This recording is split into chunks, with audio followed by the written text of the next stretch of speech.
Il y a une erreur monumentale qui a été faite par les médias à travers le monde. Hein. Ce n'était pas une erreur qui tient à la France ou à aucun autre pays européen. Tout le monde a fait la même erreur.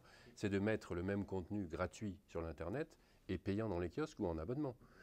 Si vous avez une chemise gratuite dans un magasin et qu'elle est payante, qu'elle coûte 50 euros dans l'autre magasin, vous allez dans le premier magasin. Donc là, la presse s'est tirée une balle dans le pied monumentale. Non seulement ça, mais elle a formé une génération à finalement penser que tout était gratuit. Donc, que l'information était gratuite, ce qui est totalement faux. Et aujourd'hui, on paye toujours le prix de tout cela. C'est-à-dire qu'on essaie de rattraper ce retard qu'on a accumulé les uns avec les autres. Et tout le monde a fait cette erreur où on est en train de dire, écoutez, on est désolé, mais le message qui a été passé il y a 20 ans, c'est un mauvais message. Ce n'est pas gratuit. Ça coûte de l'argent de faire de l'investigation. Ça coûte de l'argent d'envoyer des journalistes sur le terrain. Ça coûte de l'argent d'avoir 3 ou 4 personnes qui passent quelquefois 1 mois, 2 mois sur une histoire, et ce n'est pas gratuit. Donc cette erreur-là, on la paye toujours aujourd'hui.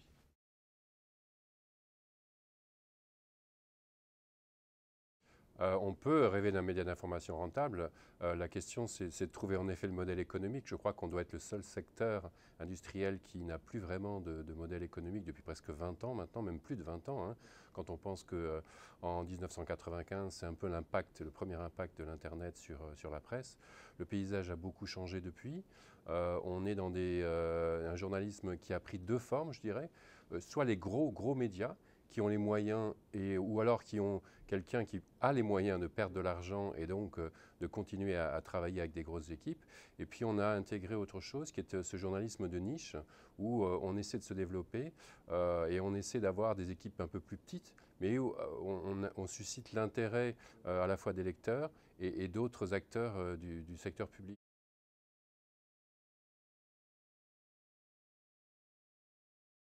La presse est évidemment un des piliers de la démocratie. Mais la presse est en danger aujourd'hui. La presse est en danger à travers la désinformation, à travers l'influence, à travers justement le fait que la presse perd de l'argent. Donc quand on perd de l'argent, eh bien on est plus à même d'être dominé par une personne ou par un industriel qui vient soudain imposer ses vues sur un média. Et donc face à tout cela, il faut qu'on réagisse. La presse doit réagir. Et elle doit réagir à travers, oui, à travers les citoyens, à travers comme je l'ai dit tout à l'heure, les lecteurs, à travers les pouvoirs publics, à travers les fondations, à travers tous ceux qui, quelque part, ont un intérêt à ce que la presse soit une presse indépendante, transparente et de qualité. Et au final, tout le monde a cet intérêt-là. Donc on doit réinventer des modèles de presse.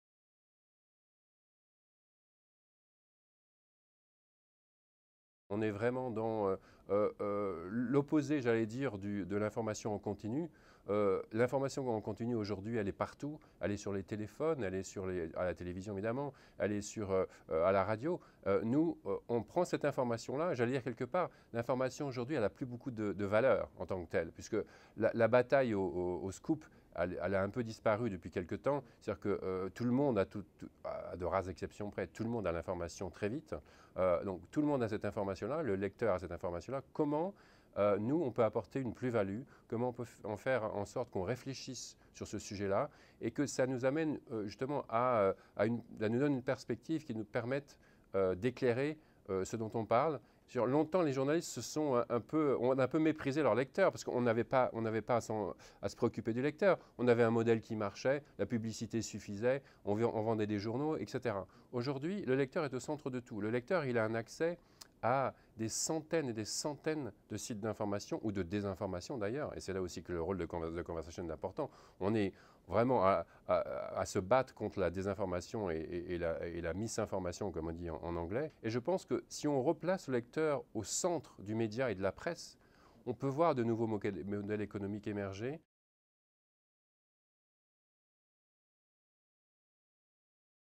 Le Conversation, c'est quoi? En fait, d'un point de vue éditorial, ce sont des universitaires, des chercheurs qui écrivent sur l'actualité, mais qui sont édités par des journalistes professionnels, et donc avec des contenus qui sont accessibles pour tout le monde, et qui sont republiés gratuitement dans l'ensemble des médias, puisqu'on est republié par 24 000, je crois, sites internationaux à travers le monde, que ce soit Newsweek, le New York Times, Le Monde, Libération, Le Point, etc.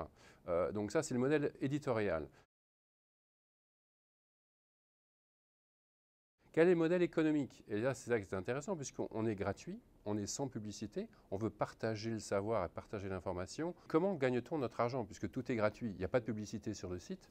Eh bien, on a un modèle qui est un modèle vraiment singulier, qui est unique, hein. On a 3 sources de revenus à The Conversation, puisqu'il y a quand même 9 sites dans le monde. On est en 3 langues, hein, avec The Conversation. On est en anglais, en français et en espagnol. La première, tout simplement, ce sont les universités qui payent une subscription, une cotisation à The Conversation, puisque nous sommes un média à but non lucratif. Pourquoi paierait-il, j'allais dire, une cotisation pour avoir leurs auteurs paraître, qui voient leurs articles paraître dans The Conversation? Tout simplement parce qu'on leur donne de la visibilité. On a des auteurs que vous pouvez imaginer qui sont chercheurs, qui généralement ont une petite audience sur les sites de leurs universités et qui tout d'un coup retrouvent leurs articles republiés dans les grands médias et qui font 250 000 lecteurs, 300 000, 400 000, quelquefois 1 million de lecteurs. Et évidemment, les universités qui veulent entrer dans le débat public et enrichir le débat public sont intéressées par cela. Donc ça, c'est la première source de revenus. La deuxième source de revenus, ce sont les fondations, puisque les grandes fondations internationales sont évidemment intéressées par avoir des articles d'expertise. On est sur la crédibilité, on est sur l'analyse, on est sur comment on peut faire avancer un peu les grands problèmes du monde et comment on peut réfléchir sur les grands problèmes du monde. Donc on a des aides de la part de ces grandes fondations internationales. Et puis la dernière source de revenus, eh bien quelquefois ce sont les gouvernements, tout simplement parce que les gouvernements sont intéressés par mettre en avant leurs recherches, comme The Conversation par exemple les partis d'Australie. Le gouvernement australien, puisqu'on sait que l'Australie est quand même très loin de tout, était très intéressé par soutenir le projet et continue à soutenir le projet avec des subventions, ce qui nous permet, nous, de pouvoir développer notre projet. Aujourd'hui, The Conversation, c'est quand même 40 millions de lecteurs par mois avec les republications. C'est un réseau de 80 000 chercheurs à travers le monde, donc c'est une grosse machine et c'est plus de 200 journalistes qui aident, encore une fois, et qui collaborent avec les chercheurs pour rendre leur travail plus accessible.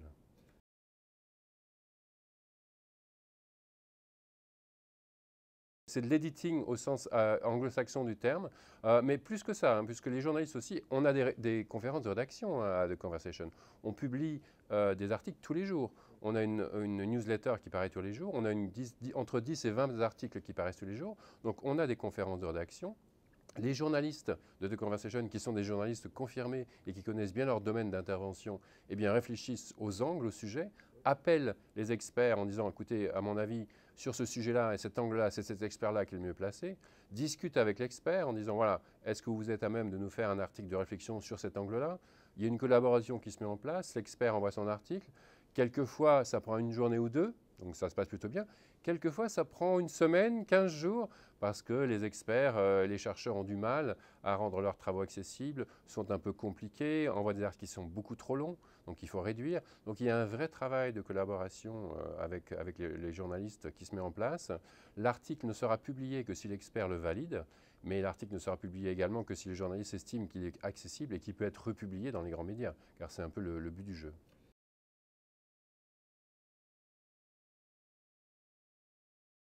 L'info de qualité, c'est pas gratuit. The Conversation, on est gratuit entre guillemets, mais évidemment, il y a des gens qui viennent, qui nous soutiennent pour pouvoir publier ces informations. L'information de qualité, elle ne sera jamais gratuite. L'information, ça coûte de l'argent. Donc, personne ne pourra échapper à cette équation-là. Même les jeunes générations qui souvent disent « écoutez, nous, on ne veut pas payer pour l'information », je pense que tout ça va évoluer. Je pense que la génération qui avait 15 ans en 1995, quand il y a eu l'impact de l'Internet sur les médias, aujourd'hui, elle en a 40 et elle est prête à payer, alors peut-être pas les sommes qu'on avait auparavant, mais des sommes modestes pour avoir un filtre, pour avoir justement s'abonner à 3, 4, 5 médias à travers que ce soit leur téléphone portable ou leur ordinateur. Donc il y a cette volonté, je pense, du citoyen aujourd'hui de pouvoir faire la différence entre la bonne information et la mauvaise information.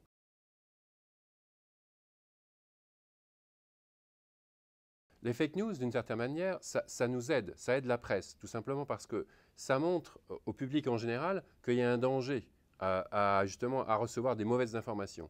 Et si on arrive à démontrer que ces mauvaises informations, elles sont là et que nous, on peut produire de la qualité, mais à condition d'avoir un modèle économique et à condition d'avoir un revenu et donc d'impliquer potentiellement les lecteurs dans ce qu'on fait, eh bien évidemment, là, on est gagnant. Donc il faut utiliser les fake news d'une certaine manière, il faut parler de cette désinformation pour prouver que, encore une fois, l'information de qualité, l'information qui est crédible, elle a un prix.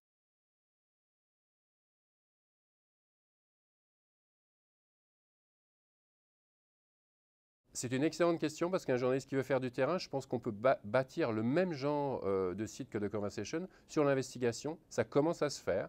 Il y a Disclose en France qui est parti exactement sur ce modèle-là. C'est un modèle qui, moi, m'intéresse parce que j'ai travaillé ou je pense même potentiellement lancer un nouveau site consacré à l'investigation et au terrain, au reportage au sens noble du terme. Et je pense qu'aujourd'hui, si on a suffisamment de qualité, de contenu de qualité, que ce soit en termes d'ailleurs de vidéo, que ce soit en termes d'audio ou en termes de presse écrite, on peut offrir du reportage de qualité qui soit financé par les lecteurs et financé par un site sur lequel on viendrait s'abonner avec ce reportage-là. On a cette possibilité j'allais dire, de décliner les types de journalisme qu'on veut faire et de retomber dans de nouveaux modèles économiques, mais toujours avec le lecteur au centre de ce que l'on fait et avec cette volonté d'apporter de la plus-value, parce qu'aujourd'hui, sans plus-value, comme je disais tout à l'heure, l'info, elle ne vaut plus rien.